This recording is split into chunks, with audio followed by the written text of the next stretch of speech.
دوستو، اگر آپ سے کسی نے پوچھ لیا کہ اس دنیا میں سب سے پہلے حج کس نے کیا تو شاید آپ یہ نہیں بتا پائیں گے، لیکن آج کی اس ویڈیو کو دیکھنے کے بعد یقیناً آپ جان جائیں گے اس دنیا میں سب سے پہلے حج کس نے کیا۔ دوستو، اگر آپ اس بات کو جاننا چاہتے ہیں تو آپ اس ویڈیو کو پورا آخر تک ضرور دیکھتے رہیے، اور آپ سے چھوٹی سی گزارش کریں گے کہ آپ اس ویڈیو کو ایک لائک ضرور کریں اور چینل کو سبسکرائب کر لیں۔ تو چلیے دوستو شروع کرتے ہیں۔ دوستو، سعودی عرب میں مکہ شہر میں کعبہ شریف کی تعمیر تو حضرت آدم علیہ السلام کے دور میں ہو چکی تھی۔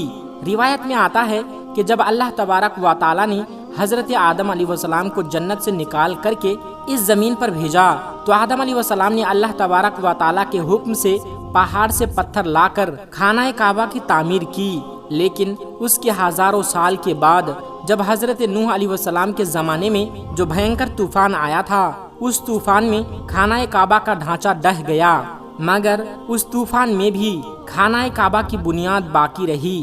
اس کے بعد آج سے تقریباً 4000 سال پہلے مکہ شریف میں کوئی بھی نہیں رہتا تھا۔ پھر حضرت ابراہیم علیہ السلام اللہ تبارک و تعالیٰ کے حکم سے اپنی بیوی حضرت ہاجرہ علیہ السلام اپنے بیٹے حضرت اسماعیل علیہ السلام کو لے کر کے روانہ ہو گئے اور اس مقام پر پہنچے جہاں اب مکہ آ گیا ہے۔ یہاں نہ کوئی عمارت تھی، نہ کوئی پانی تھا، اور نہ یہاں کوئی رہتا تھا۔ درختوں کے نام پر صرف ببول وغیرہ کی جھاڑیاں تھی۔ حضرت ابراہیم علیہ السلام نے بیوی بچوں کو یہاں بیٹھا دیا، ایک مشکیزہ پانی اور کھجور پاس میں رکھ دی۔ پھر آپ علیہ السلام شام کی طرف روانہ ہو گئے۔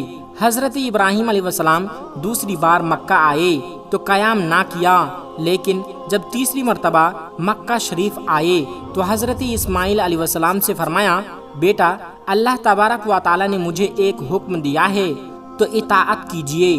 تو حضرت ابراہیم علیہ السلام نے کہا، اللہ تبارک و تعالی نے مجھے حکم دیا ہے کہ یہاں پر ایک گھر بناؤں۔ تو پھر گھر کی تعمیر شروع ہوئی۔ حضرت ابراہیم علیہ السلام وہاں پر گھر بنانا شروع کر دیا۔ حضرت اسماعیل علیہ السلام پتھر لاتے جاتے اور حضرت اسماعیل علیہ السلام بناتے جاتے۔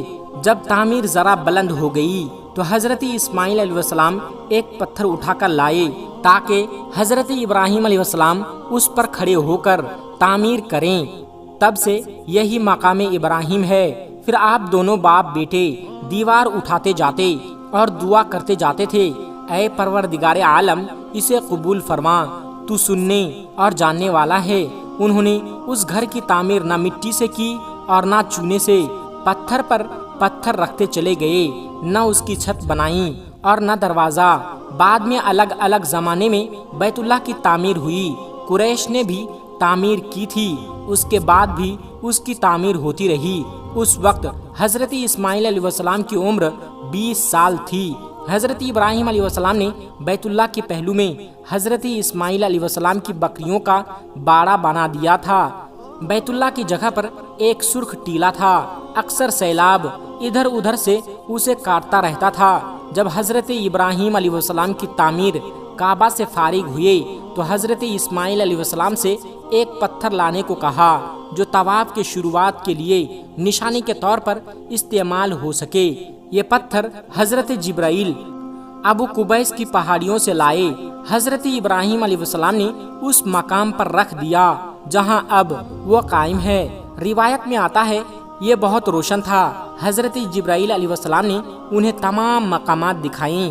اور پیارے دوستو، حضرت ابراہیم علیہ السلام کو اللہ تبارک و تعالیٰ کی طرف سے لوگوں کو حج کرنے کی دعوت دینے کا حکم ملا تو حضرت ابراہیم علیہ السلام نے اللہ تعالیٰ سے یہ سوال کیا، اے میرے خدا، یہاں پر کون لوگ ہیں جو میری آواز کو سنیں گے؟ اللہ تبارک و تعالیٰ نے فرمایا، اے ابراہیم، آواز دینا تمہارا کام ہے اور لوگوں تک اس آواز کو پہنچانا میرا کام ہے۔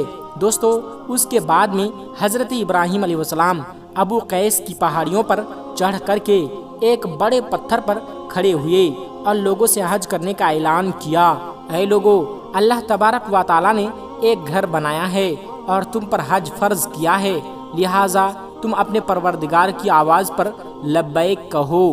اللہ تبارک و تعالی نے حضرت ابراہیم علیہ السلام کے اس آواز کو اتنا بلند کر دیا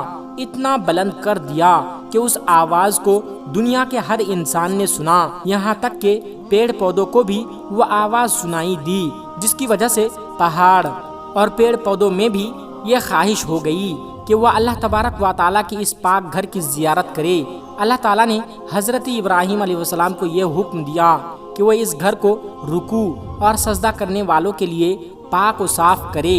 علماء کرام کے مطابق حضرت ابراہیم علیہ السلام کے اس اعلان کے بعد سے حج کی شروعات ہوئی، اور سب سے پہلا حج حضرت ابراہیم علیہ السلام نے کیا۔ طاہر الکربی کی اس کتاب کو عبدالصمد سرن نے اردو میں منتقل کیا۔ حضرت عباس کی روایت کے مطابق نبی کریم صلی اللہ علیہ وسلم نے فرمایا، اللہ تعالیٰ نے اس گھر پر ہر دن اور رات میں اللہ تبارک و تعالیٰ کی 120 رحمتیں نازل ہوتی ہے، 60 طواف کرنے والوں کے لیے، 40 نمازیوں کے لیے اور 20 اللہ کے گھر کو دیکھنے والوں کے لیے۔ حضرت حسان بن عطیہ فرماتے ہیں، ہم نے نبی کریم صلی اللہ علیہ وسلم کے اس قول پر غور کیا تو معلوم ہوا یہ سب رحمتیں در حقیقت طواف کرنے والوں کے لیے ہے۔ وہ طواف کرتا ہے، نماز بھی پڑھتا ہے اور کعبہ کی طرف دیکھتا بھی ہے۔ کسی نے کیا ہی اچھا کہا ہے کہ خانہ کعبہ میں طرح طرح کے فضیلتیں ہیں، گھر والا ہی انہیں جانتا ہے۔ کوئی یہاں اپنی خطاؤں سے ڈر کر آیا ہے، اللہ تعالیٰ اس کی حفاظت کرتا ہے۔ طاہر الکربی لکھتے ہیں، خانہ کعبہ کے 11 بار تعمیر ہوا۔ حضرت آدم علیہ السلام نے بنایا، حضرت شیس علیہ السلام نے تعمیر کیا، حضرت ابراہیم علیہ السلام نے تعمیر کیا، عمالقہ نے تعمیر کیا، زرہوم نے تعمیر کیا، کاشی نے تعمیر کیا، قریشیوں نے بنایا، عبداللہ بن زبیر رضی اللہ تعالی عنہ نے تعمیر کیا تھا، حجاج بن یوسف نے بنایا، سلطان مراد نے بنایا تھا جو آل عثمان تھے۔ قریش کی جانب سے تعمیر نبی کریم صلی اللہ علیہ وسلم کے زمانے میں ہوئی تھی۔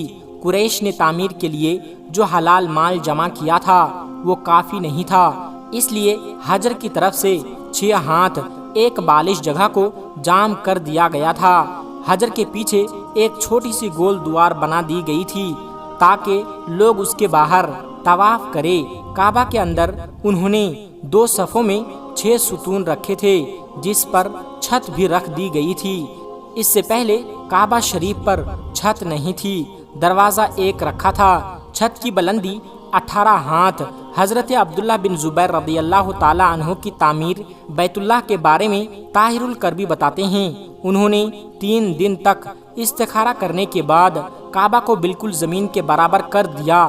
حضرت ابراہیم علیہ السلام کی بنیاد کو بھی کھدوایا تو دیکھا وہ 6 ہاتھ اور ایک بالش تھا، لہٰذا آپ نے انہی بنیاد کی تعمیر انہوں نے عائشہ صدیقہ رضی اللہ تعالی عنہ کی ایک حدیث کی بنا پر کیا۔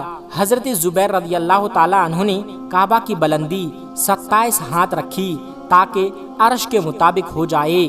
ایک دروازہ داخل کے لیے، ایک دروازہ باہر جانے کے لیے بنوایا۔ دونوں دروازے سطح زمین کے برابر تھے۔ ہر دروازے کی لمبائی 11 ہاتھ رکھی اور 2 پٹ تھے۔ آپ نے کعبہ کے 4 ستون بنوائے۔ آپ کے زمانے میں یہ 4 ستون جمعے کے لیے جاتے تھے۔ اپنے رب شام کے جانب زینا اوپر جانے کے لیے بنایا تھا اور اسے سونے سے سجا دیا تھا۔ چھت پر پنوالا رکھا جو ہزار میں گرتا تھا۔ جس دن کعبہ شریف کی تعمیر مکمل ہوئی وہ دن بہت عزیز تھا۔ اس دن بہت سے غلام آزاد کیے گئے، بہت سی بکریاں ذبح کی گئی۔ حضرت زبیر ننگے پاؤں نکلے، آپ کے ساتھ بہت سے قریش بھی ننگے پیر تھے، حتیٰ کہ قدم کے مقام پر مسجد عائشہ پہنچے اور عمرہ کا احرام باندھ لیا۔ اللہ تبارک و تعالیٰ نے انہیں ابراہیمی تعمیر کعبہ کی توفیق عطا کی۔ ابن زبیر کی تعمیر کی وجہ سے یہ تھی کہ ایک شخص نے محاصرے کے زمانے میں مسجد حرام کے کسی خیمے میں آگ لگائی۔ خیمے میں آگ لگ گئی تو آگ بڑھتے بڑھتے کعبہ تک پہنچ گئی تو اس نے غلاف کعبہ رکن یمانی جلا ڈالا۔ یہ واقعہ 64 ہجری کا ہے۔ 10 سال بعد 74 ہجری میں حجاج بن یوسف نے اس بنا پر کہ ابن زبیر نے کعبہ میں اضافہ کیا تھا اور ایک دروازہ بنایا تھا، اسے گرا کر قریش کی تعمیر کے مطابق کیا۔ طاہر الکربی لکھتے ہیں خانہ کعبہ کی تعمیر ایک چیز عبداللہ بن زبیر کی بنائی ہوئی ہر چیز ہے سوائے اس دیوار کی جو حجر میں ہے، وہ حجاج بن یوسف نے بنائی۔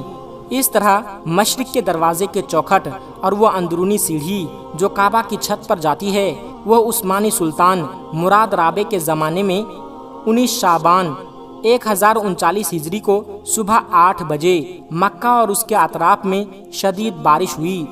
بارش سے سیلاب حرم شریف میں داخل ہو گیا اور کعبہ شریف کے دروازے کی چوکھٹ سے بھی بلند ہو گیا۔ دوسرے دن جمعرات کو عصر کے وقت کعبہ کے سامنے دونوں طرف سے گر گئی اور اس کے ساتھ مشرق کی دیوار کا کچھ حصہ بھی مغربی دیوار دونوں طرف سے چھٹے حصے قدر بقدر گر گئے، جس کا کچھ حصہ بھی گر گیا۔ چنانچہ سلطان مراد نے دوبارہ کعبہ کی تعمیر کا حکم دیا۔ 1 سال میں یہ تعمیر مکمل ہو گئی۔ اس طرح سے جس طرح حضرت حجاج بن یوسف نے بنوائی تھی، سلطان مراد کی تعمیر ہمارے دور تک باقی ہے۔ اللہ تبارک و تعالیٰ سے یہ دعا ہے کہ اللہ تعالیٰ ہم سب کو اپنا گھر دیکھنے کی توفیق عطا فرمائیں، آمین ثم آمین۔ دوستو آج کی ویڈیو میں بس اتنا ہی، ملتے ہیں ایک پھر نئی ویڈیو کے ساتھ۔ السلام علیکم ورحمۃ اللہ وبرکاتہ۔